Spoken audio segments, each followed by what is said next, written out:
This is an emergency. It's an emergency every month. I've loaned you all the money I intend to. Is that final? That's final. From 1970 to 1974, millions of Americans watched a musical family on TV called the Partridge Family. It was more than just a sitcom. It became a cultural sensation that produced hit songs, made teen stars, and shaped pop culture in the early 1970s. But what if the bright and cheerful world of the Partridge Family hid deeper, sometimes darker stories than we saw on screen? Today, cast members like David Cassidy, Shirley Jones, and Danny Bonaduce share what happened. They talk about difficult experiences in the music industry that happened behind their smooth performances, personal struggles hidden behind their smiles, and how companies turned young actors into commercial products. You will see that what looked like a wholesome family on TV was created through a careful casting process. Do you think you know the Partridge Family?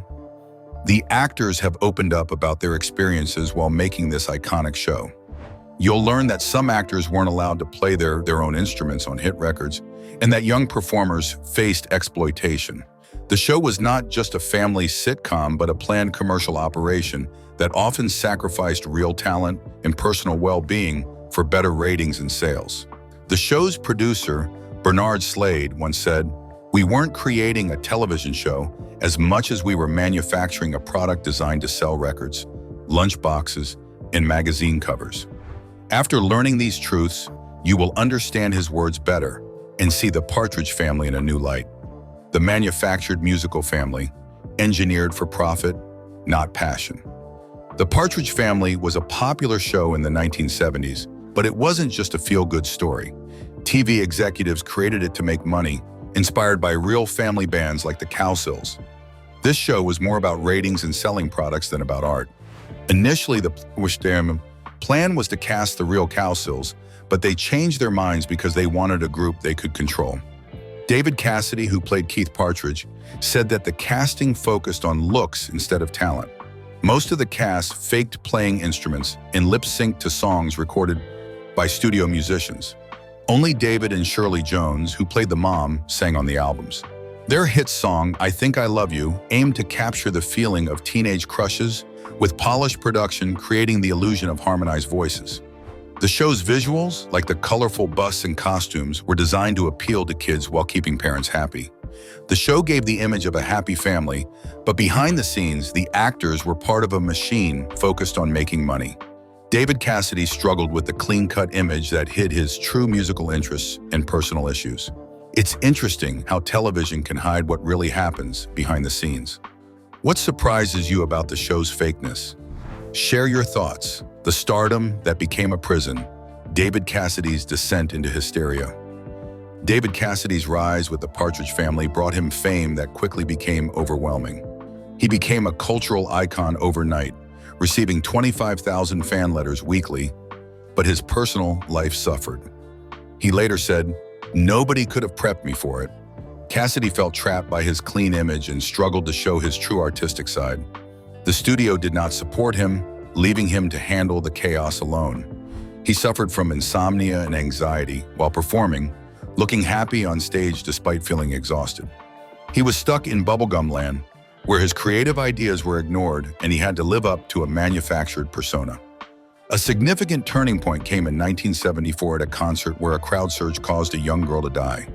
This tragedy shocked Cassidy, and he decided to stop touring, realizing that the dark side of fame clashed with the image fans saw. The industry focused on profits rather than his well-being, leaving him with lasting emotional pain. Biographer Allison Pearson noted that Cassidy spent years trying to prove himself as a serious artist while battling typecasting and money problems. He later said, "Sold as youth's voice, but corporate puppets pulled the strings." This highlighted how the industry exploits young talent.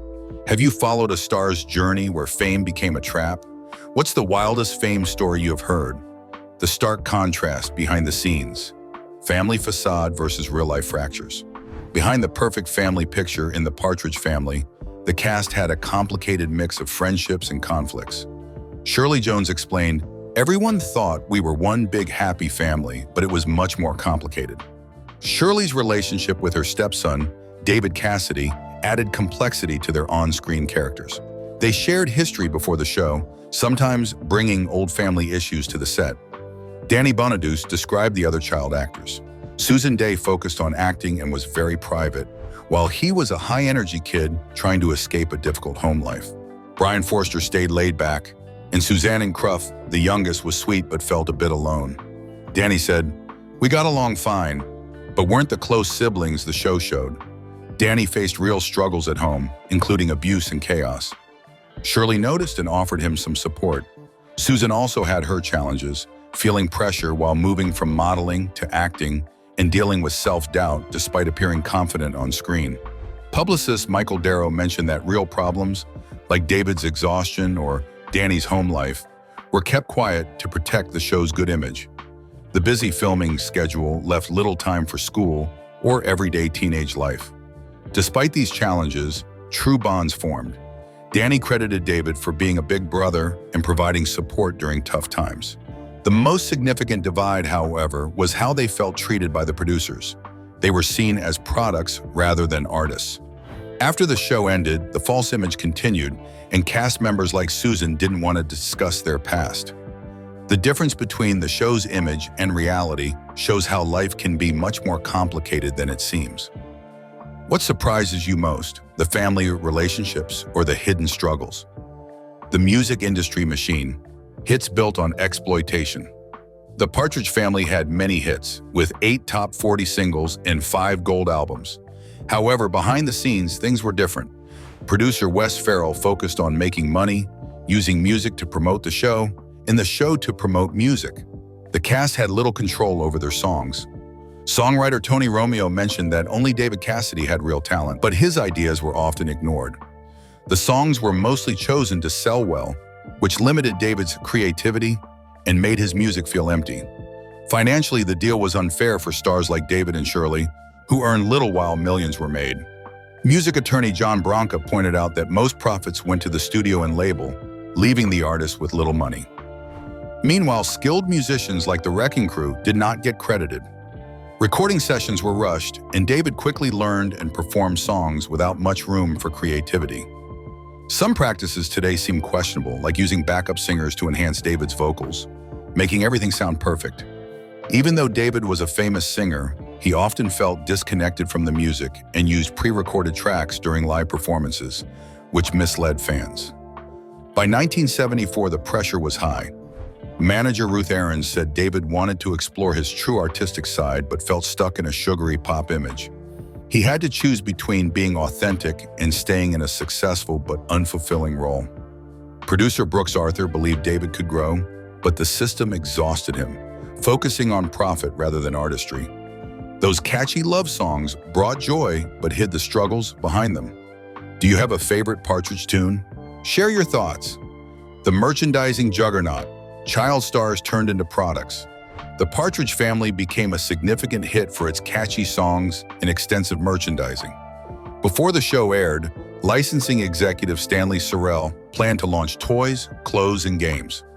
Over 80 licensed products, including lunchboxes and bedroom sets, generated significant profits at its height. However, the young actors had no say in this. Danny Bonaduce expressed frustration, saying he found his face on products he never approved of. Entertainment lawyer John Branca pointed out that the contracts gave the studio the right to use the kids' images without extra payment for the kids, despite the merchandise making huge profits. The marketing effectively targeted children, with items like David Cassidy pillowcases fostering connections between fans and the stars. Fan magazines blurred the lines between stories and advertisements, controlled tightly by the studio. Merchandising influenced how the show was produced, adjusting scripts to include products, while costume designs focused on selling rather than storytelling. The constant visibility affected the young stars' identities. Danny Bonaduce noted the struggle between their true selves and marketed images. At the same time, producer Bob Claver mentioned that when ratings fell, the emphasis shifted from storytelling to merchandise, an early example of integrating content and sales. The lasting legacy and aftermath, nostalgia versus lasting scars. When the Partridge Family ended in 1974, it left a complex legacy that affected both the cast and American pop culture. Shirley Jones felt both free and uncertain about her future. David Cassidy had trouble moving on from his role as Keith and faced financial problems because he didn't manage his money well. Susan Dey wanted to separate from her character, Lori. It took time, but her role in LA Law helped her restart her career, which is rare for child stars. Danny Bonaduce faced difficulties after losing his job and struggled with substance issues. Younger cast members like Brian Forster and Suzanne Cruff felt stuck in their childhood fame. Culturally, the show provided a nostalgic escape during hard times. Historian Thomas Doherty said it offered family-friendly entertainment. The catchy songs like I Think I Love You appeal to many people. Even though the cast has found ways to cope, they still feel the impact of their roles. Reruns and merchandise profit studios more than the cast, who earn little from modern residuals. David's health issues highlight the gap between fame and personal struggles. The show also influenced today's media, but raised concerns about how young talent is treated. In summary, the Partridge Family started as a fake musical group, but became famous and faced many challenges. The fun on-screen images hid serious problems behind the scenes, including the harsh music industry behind those catchy songs. This perspective changes how we view this TV classic. The Partridge Family remains popular not just because of nostalgia, but because of its catchy tunes and charming cast. However, it also faced issues like exploitation and prioritizing money over the well-being of its artists. This reminds us that popular culture often has hidden challenges. Even great successes can have unfair aspects, and happy images can mask darker truths. Did this look at the show resonate with you? Share your thoughts. Stay tuned for the secrets behind another famous TV show. Thank you for joining us.